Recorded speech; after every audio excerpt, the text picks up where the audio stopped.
Audible, but yes.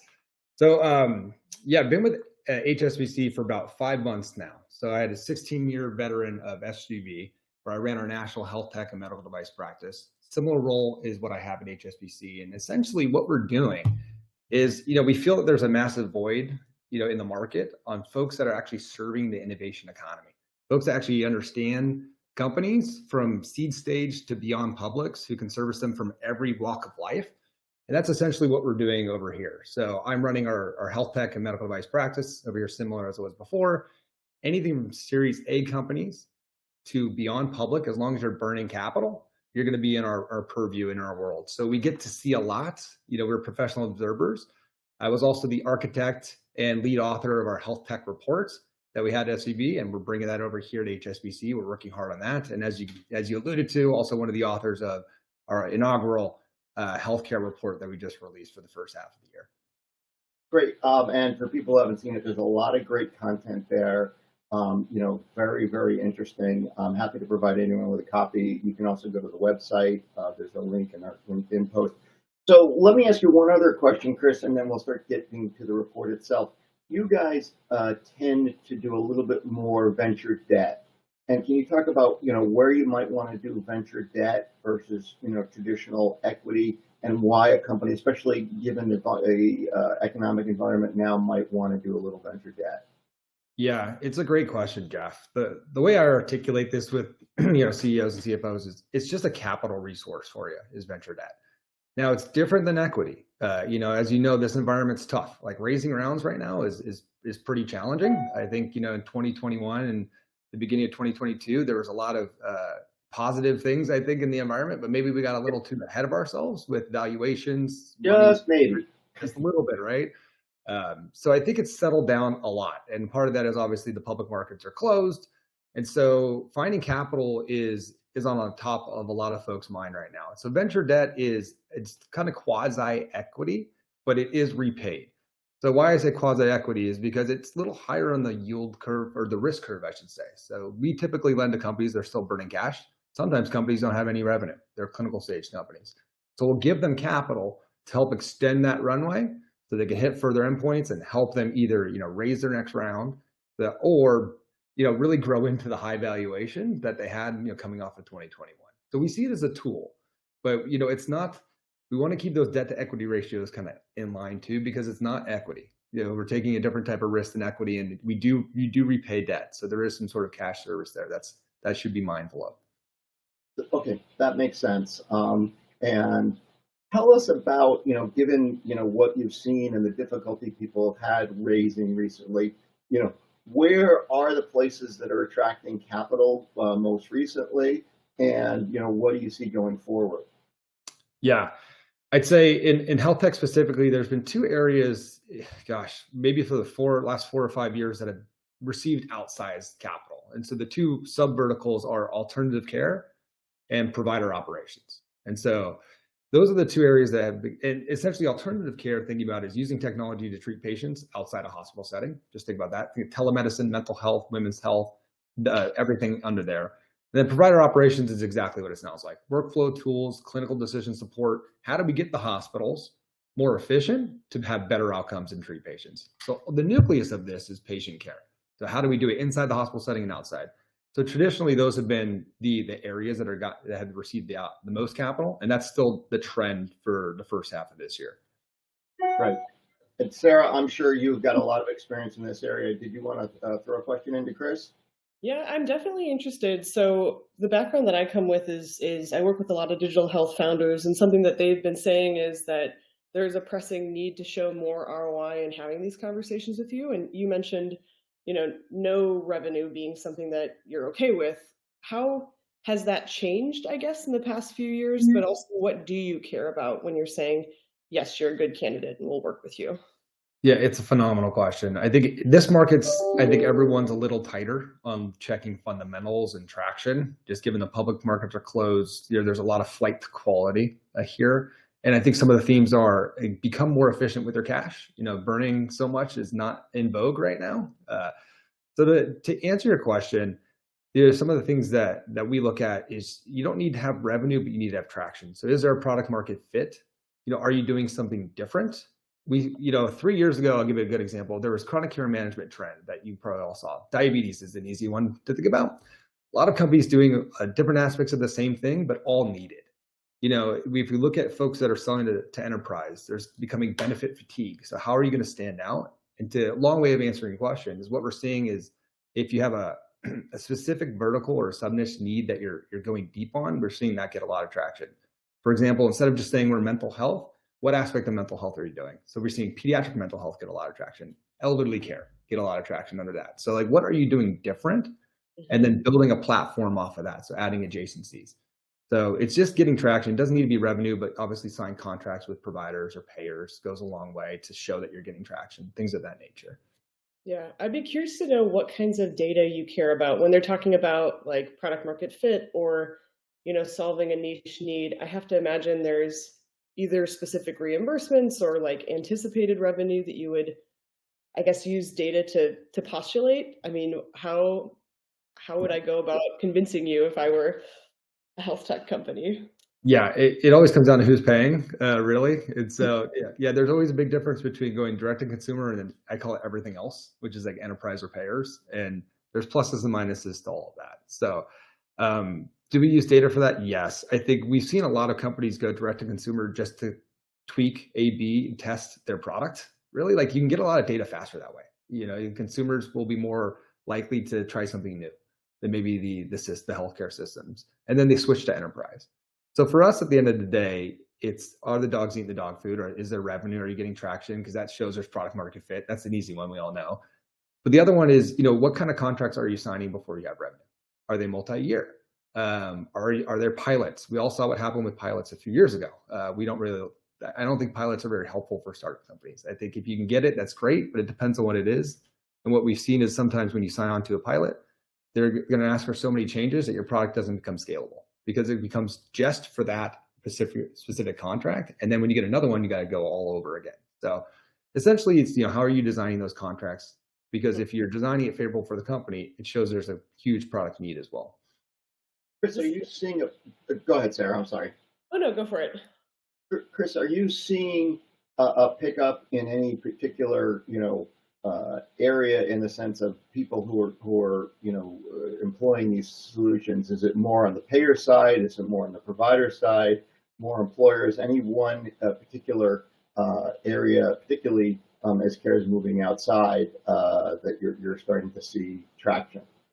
Yeah, it's Jeff. This year, I'm seeing a trend with more payers, and I'm not saying that that's going to skyrocket, but traditionally they've been the last of the providers or enterprise to actually adapt new solutions. Not to say that they're not innovative. It's just typically they want to make sure something's working first before trying something new. But we're seeing a lot more payers get into the health tech space specifically and sign more contracts. But enterprise is leading the charge, I'd say there. If you think about it, it's patient-centric or employee-centric. So they've always been leading the charge. I still think they will lead the charge. I think now they're getting a little bit of benefit fatigue. We've been saying that for 2 years, but they haven't cut anything yet. I'm starting to see them cut things now. Go ahead, Sarah. I think you had another question. Well, I mean, I want to talk a little bit about funding because I've been getting the question a lot, but you talked about trends and trying to follow them. Do you do any work to try to sniff out what's a bad trend? Like talking about overfunding in certain areas. I mean, chronic care management was the example that you gave. I know it's a really open and broad question, but how would you go about trying to learn from those mistakes?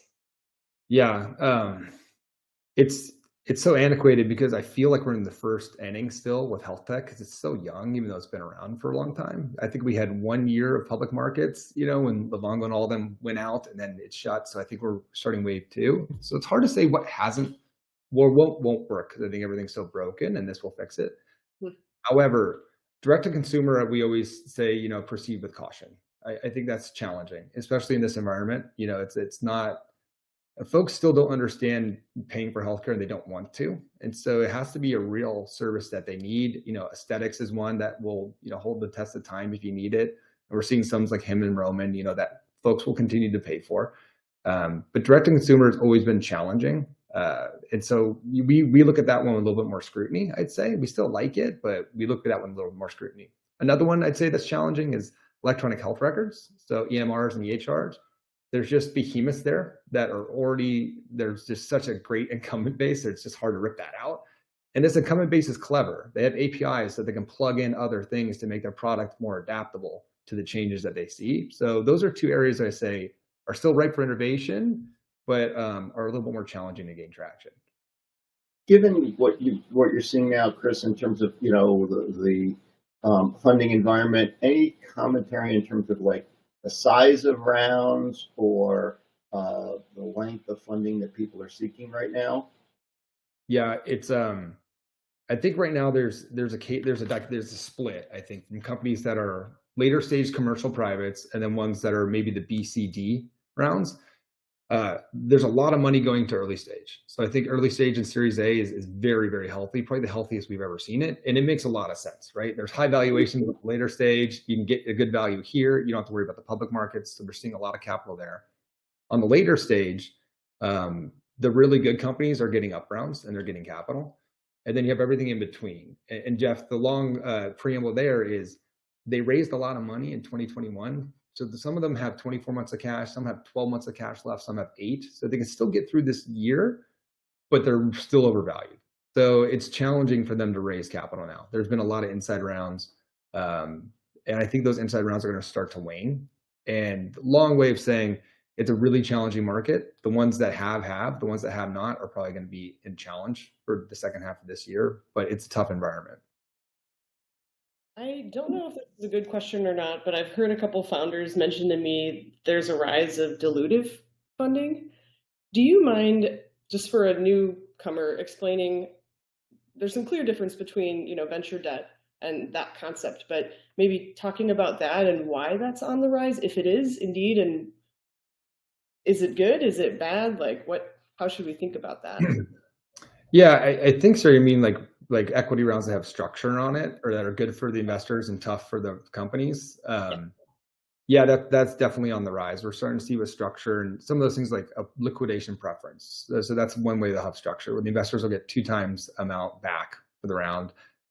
We are seeing that. I think if you have to raise this year, the first half of next year, and you're not performing really well, you might have to have a down round. So that's the dilutive structure there, or a flat round. And that's just the nature of the too much capital that was raised in 2021 and people getting ahead of their skis on valuation. I think even if you're performing, the up rounds are going to be not out of this world. They're going to be more right sized. So everybody, even if you're performing or not, I think it's going to be a challenging equity environment. But yeah, we are seeing more down rounds now. And so it leads into, there's been a lot of insider funding. So that kind of kicks the can down the road, gives the company a little bit more life to build into that valuation. But when they have to get a new outside lead or a bigger round, that's where the challenge comes. So Chris, I have one question from the audience, and then there's one I wanted to pose as well. So I'll give them to you both at the same time, and hopefully you can remember. So from the audience, and pardon me while I read this up the screen, does the evaluation process you outlined at HSBC contrast in any key ways to the evaluation process you've seen in any other groups? And then my question would be, are you seeing any additional M&A or consolidation interest because of the funding environment from, I'd say, corporate, either venture capital or strategic players looking to make acquisitions? Okay. I wrote them down, so hopefully I can remember both. So yes, the first one is evaluation. It's essentially the same way that we've been looking at it before. It's very similar to how investors look at it. Who's the management team? What's the market? What does your growth look like? Have you done it before? What's the traction? How differentiated is the IP? Very similar. I'd say here at HSBC, we look at it with all those, plus what's the international expansion look like for the company? How can we help there? We're in 65 countries. We're very much an international bank. It's something that I don't think anyone else has, a big domestic presence. And then you can scale internationally. Like we, contract manufacturers and all that work with us. So how can we help life science companies scale overseas? That's the only thing we look at, but it doesn't necessarily deter a company from being a good, candidate for venture debt or equity. So very similar is the answer. We look at it very similar. Now, on the M&A side, yes, I feel like that's going to pick up a lot. If you look at last year, there was over 119 M&A transaction just in Healthtech. I think this year, it's been slower for the first half, but I think the second half of this year, we're going to see a lot more M&A transactions. And the reason I'm saying it is, one, the equity environment we already discussed, but two, we talked about the companies that have cash. Those companies are still raising cash. And I think they're raising cash to be opportunistic. The public equity markets will open next year. Now, whether it's summer, fall, or winter, don't know, but it'll probably open, hopefully, knock on wood. Those companies are gearing up for that now. So if they have one product, what can I buy that's an adjacency to help tell the story to a public market? We're seeing a lot of that right now. Big war chests that these companies are raising, and they're going to look to be opportunistic. If companies can't raise rounds, if they ask for another down round, I'm not going to get it. If boards decide it's just time to sell. So we expect M&A activity to pick up big time in the second half of this year. So I've got one more from the audience, and then Sarah, I'll let you pose the final question to Chris. And then if anyone else got follow-up questions, they can always reach out to any of us.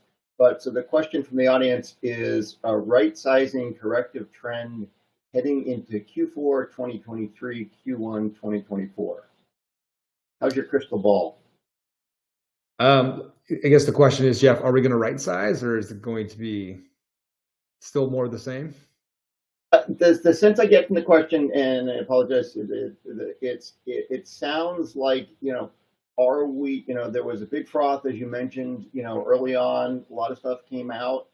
You've seen a number of companies that have, had some difficulty and, pulled in. And, do you expect to see substantial consolidation in the industry? And what does it look like? Do you think that'll happen in Q4 23 and into Q1 24? Gotcha. Thanks, Jeff. Both, I think, yes. I don't think we're going to get out of this before Q1. So I think for the next few quarters, it's going to be more of the same. I think it's going to get a little harder. Now, this isn't a nuclear winter. I don't want to be doom and glooming. There's a lot of companies with great fundamentals that have great traction that are going to be okay. But there are some that, if you don't have cash through summer, you're going to have to figure out what you're going to do. And if you have done a few insider rounds and you're struggling raising outside equity, you're probably having the M&A conversations already. And what we're seeing is a lot of those companies call up their competitors or the companies that, hey, we'd love to collaborate, which is the first way of saying, hey, would you like to buy me? And so that's one of the things we've seen. But if I had a crystal ball, I think for the next 6 months or through Q1 of 2024, none of this gets easier. And then it'll start to break through in Q2. And then hopefully Q3, we get back to normal. Yes, you're fairly optimistic. So Sarah, I'll go ahead and let you ask the last question of Chris, and then we'll go from there. Yeah, I mean, we've talked a lot about the things that are challenging. I'd be excited to hear what gets you jazzed about what you do, and if you have any extra takeaways for founders that are, in the space right now. Yeah, thanks, Sarah. Yeah, I wish we did this in 2021. I'd be the happiest person, probably chatting about how great everything is. You get me in the downswing, so you have to have me back at maybe the end of next year. But what gets me happy and excited is I think there's some really good innovation happening. If we think about the healthcare system in general, I'm just a delusional optimist. It's been bad, it's slow for so long. The treatment of care we're getting is the same of our grandparents. Like, let's move forward a little bit.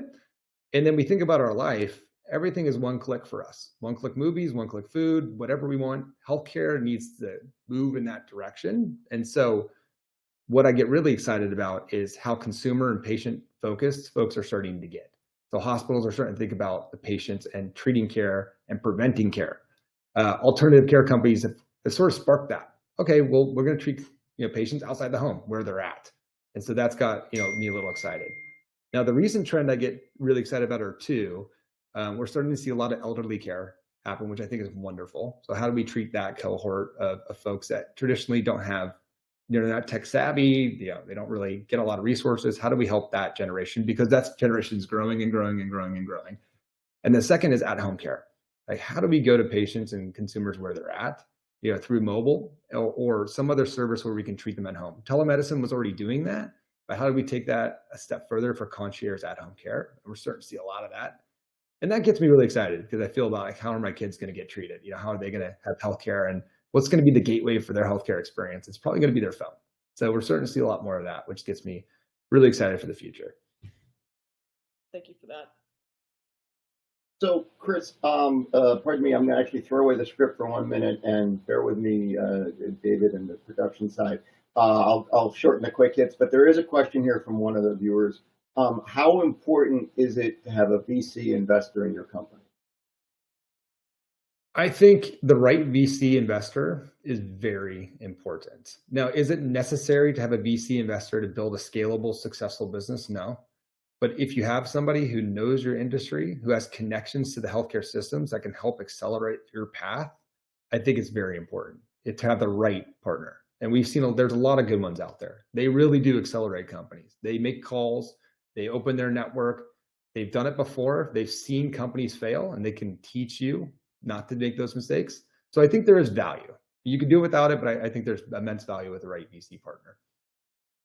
Well, thank you, Chris. That's wonderful. As you can see from all the questions, we've got a lot of interest in this, and I ask if anyone does have additional questions, please reach out to any of the three of us, either through the links at the end of the podcast or through LinkedIn, and we'll be glad to follow up with you. Chris, we really appreciate it, and I do ask everyone, if you're interested more in some of the content, do go out to the HSBC Innovation website and grab the report. Thanks very much for joining us, Chris. We appreciate it, and we'll look forward to touching base again. All right, thanks for having me. Thanks. So I'm going to do just two of the quick hits, and then Sarah and I will dig into a couple stories and take a couple questions. So on quick hits, we basically just go into news stories that have been broadly covered. So as everyone saw, Blue Shield of California is going to drop CVS Caremark from their pharmacy benefit in an overhaul. I don't think this is as big a deal as everyone's making it out to be. If you look at the details, there's really not that much change. Also, a survey came out, I believe it was today, 90% of employer plans are really not going to change their PBM in 24. Our second story, and we'll skip over the third story, our second story is that the Minnesota AG is launching an investigation into Allina Health billing practices. There have been stories all over the place about a couple of other organizations. I would say important takeaway here is medical debt is not equal to all other consumer debt. Collections have to be much more nuanced. You can't be heavy-handed. There's a lot of emotion in optics, particularly as reporters get hold of this. So it's not just economics, and you have to be really nuanced with how you schedule these things. So with those two quick hits, Sarah, I will turn it over to you to talk about our discussion articles.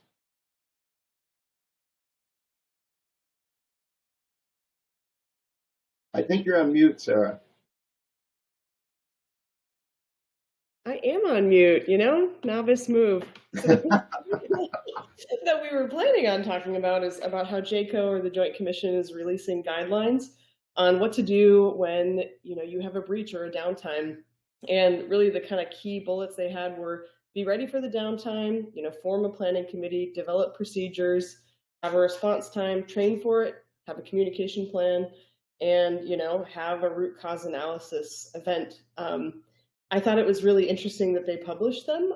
It feels like a pretty essential thing for the time that we're in. And honestly, this is something that I think from a health system, but just a vendor perspective, everyone could and should, benefit from having downtime procedures.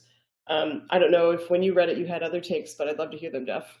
I think those are really, really important, and I one of my takeaways is that as you get more state-sponsored terrorism, as you get Iran, as you get China, as you get Russia involved in all these things, I think become unavoidable. They're much more well financed. And you almost have to look at these as they're going to happen, not that you can't prevent them. And you have to be able to be, very rapid in your response. You have to be practiced. And, as Sarah says, you have to be ready to deal with this, and you have to be transparent. And you have to be able to talk about the breach and then, what you're going to do to handle it. And I think those are, really good takeaways, that the Joint Commission came away with. And there've been, it's not almost a day goes by when you don't see a breach. From the experience you've had with customers, Sarah, are there other kinds of things that you do either at Redox or with customers, to help prepare them for these type of events? Yeah, definitely. From a vendor perspective, there's two situations that I think we could talk about. One is in your conversations with health systems, what changes now? And two, how do you internally handle these kinds of risks? And I'll start with the second, actually. So at Redox, we are high trust certified. We have our SOC 2 Type 2. Security is essentially at the core of what we offer because we transact PHI, and it's important for that to be just held at the utmost of security. It is really important to either evaluate or have a certification that shows that your postures are good. Having downtime policies, having really established business procedures are important for any vendor. They're going to be things that health systems ask you for. So I mentioned the high trust. You know, when we talk to health systems and when we have our customers who are talking to health systems, we're finding that they are not really accepting, you know, baseline answers anymore. They still will, you know, send you a security questionnaire, you can fill it out. But if you have your high trust, you can oftentimes not bypass that security assessment, but it answers the majority of the questions that they have. So you're looking at a much faster and more streamlined way to access and be accepted by a health systems procurement team. I think there are a couple other extra things that you can do. I mean, Redox is a data company. We see all the time that we have, you know, people that are trying to, you know, attack us or, you know, participate in malicious behavior, and we run very extensive penetration testing as well, basically mimicking all the kinds of very active attacks that we could get. So on the daily, we have hired hackers basically testing to make sure that they, you know, are looking for vulnerabilities in our system, and it's a practice that we feel strongly about. I think when we look at ways to operate, being prepared for the worst is what that pen testing helps us do. And so what we're trying to do as a company is establish basically processes that show us where we could have any source of risk, and we recommend that. I do think at the heart of what you said, Jeff, one thing I liked is trust. Trust is really at the core of any security posture, and that is something that, you know, as you're talking with your health systems, understanding what they need is going to be really, really helpful, and doing the most that you can to keep their data secure is the biggest thing that they're looking for. I would definitely, you know, second that. One thing that's come across in some of our dealings with health systems is oftentimes some of the, you know, smaller, newer companies are leery of asking people questions. And one part of the feedback I've gotten from some of the, you know, information security folks is, look, if you're asking questions, at least you're thinking about this. At least you're in the know about this. You're trying to understand what our concerns are. It's the people who don't ask questions, it's the people who think they've got everything covered that scare them. You know, so I think that's really great advice, Sarah. And do you want to go on to the second article? Yeah, I'd love to, and I can highlight it, or if you'd like to, go for it. Why don't you go ahead? Yeah, sure. So the second article we had is about a bit of a discussion or discord between NPs potentially misusing the title of doctor, and really at the heart of it, it's a question of where can NPs or non-doctors offer care where providers might be able to. And I think the article is really interesting because it's kind of an age-old conversation where it's, you know, how do we raise up other members of the care team to help serve the patient? But the thing that's interesting, or the thing that's complicating things here, is it's almost a question of title. So from an MP or a non-physician standpoint, they're saying, you know, we want to have the authority to practice to the degree that we should, and providers are saying, well, we want to make sure that you're not overextending the bounds of your licensure. So in this, you know, article, what I found was interesting is, you know, the patient is at the heart of it, but there's a little bit of distraction when we say, well, we don't want nurses to call themselves doctors. Well, sure, that's probably not really what nurses are trying to do. They're trying to provide care, but it's getting kind of convoluted with this I guess, fear from a provider standpoint that lower level practitioners are providing the wrong level of. I think part of the, you know, debate is, I think, you know, certainly there's people getting territorial, I guess is one word, a little more than half the states have signed off on NPs being allowed to provide care without doctor oversight. But I think the crux of the issue is look, we need to figure out a way to solve the one-to-many issue. And whether it's providing NPs with maybe more training or an additional certification exam, or whether it is doing something that we can elevate. And my comments, just so you're aware, I know that part of the article is about beyond primary care. My comments pertain really just to primary care. The crux of the issue is we need to have doctors practicing at the top of the license. We need to have NPs practicing at the top of the license, and particularly for rural and underserved communities, we have to find a way to get people care. And if that means we have to, finesse the system a little bit, I think we have to find a way to come to agreement on this. Because if we're restricting this, it's very difficult. There are 700,000 physicians in the country. There are 350,000 NPs, and we still don't have enough people, and we can't restrict, how people get care. So I think it's a question of what we do to make doctors more comfortable. As I said, whether it's maybe some additional training or whether it's a notch up in the certification exam. I do think we need to do something to make care more broadly available. Yeah, I think the thing that came to mind for me was we actively know we're experiencing a shortage of physicians, and this is really looking to address the human need, right? Health equity is so important, and without the availability of care, patients might go without. And so approaching it from that problem mindset versus a question of who can do what is, I think, essential here. And it makes me think of, 10 years ago, I was in behavioral health, and we talked a lot about integrated primary care, and it was allowing primary care to take on as much of the specialty services as they could so patients wouldn't have to go to these specialty areas. Behavioral health is a really interesting example because you can ask a lot of screening questions. You can ask a lot of kind of core mental health or baseline mental health questions and, get the right care to the right patient after you've covered that baseline, instead of expending the psychiatrist time, with some of those things that could happen in primary care. And so I think these are parallels where, when we think about operating to the top of your licensure, there's a lot of baseline care items that nurses, NPs, PAs can do that don't need, that extra tons and tons and tons of hours of time and expertise.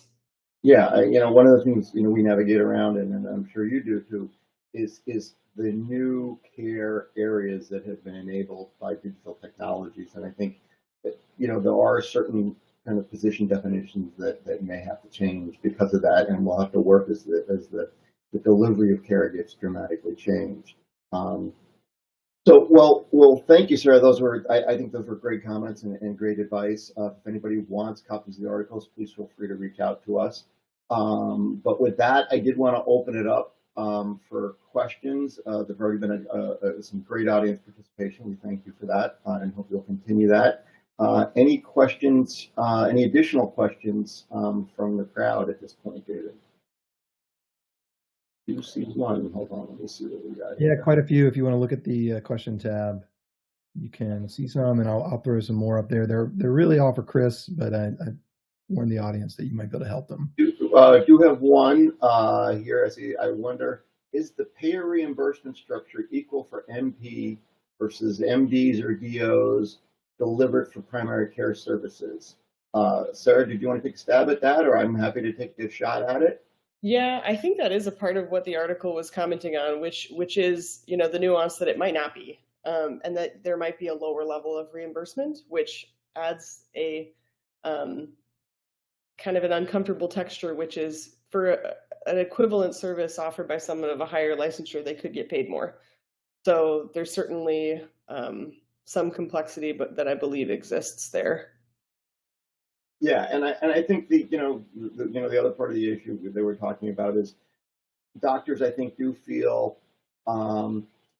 somewhat kind of chagrined, or whatever you want to call it, because of the difference in training hours, and they do feel like they should get paid more for that. But the industry is facing a lot of pressure, and the industry has got to figure out how to change.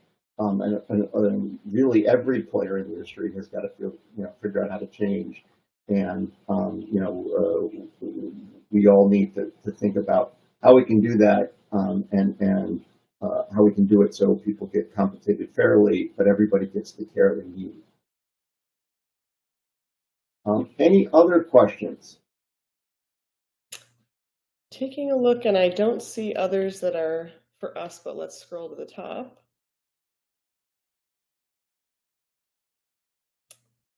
I don't see any others. I do see some for Chris, and we will try to see if we can get those answered for him.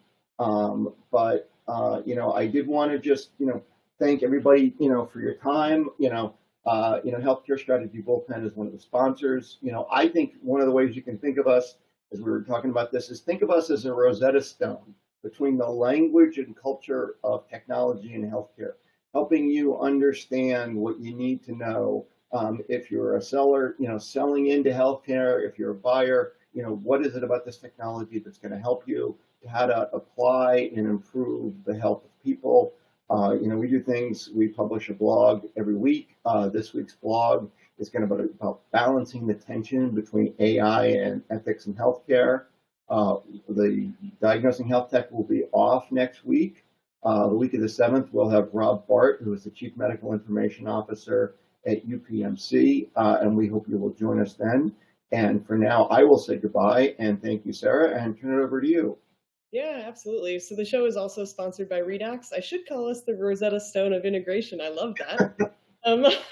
We're a healthcare integration platform, and we specialize in the implementation of big data, AI, and cloud computing through bidirectional data exchange. So you can hear more about us. We have another event coming up next week where we're actually going to talk about success stories from digital health founders in this specific economic climate. So that'll be on September 8th. I will actually also be there.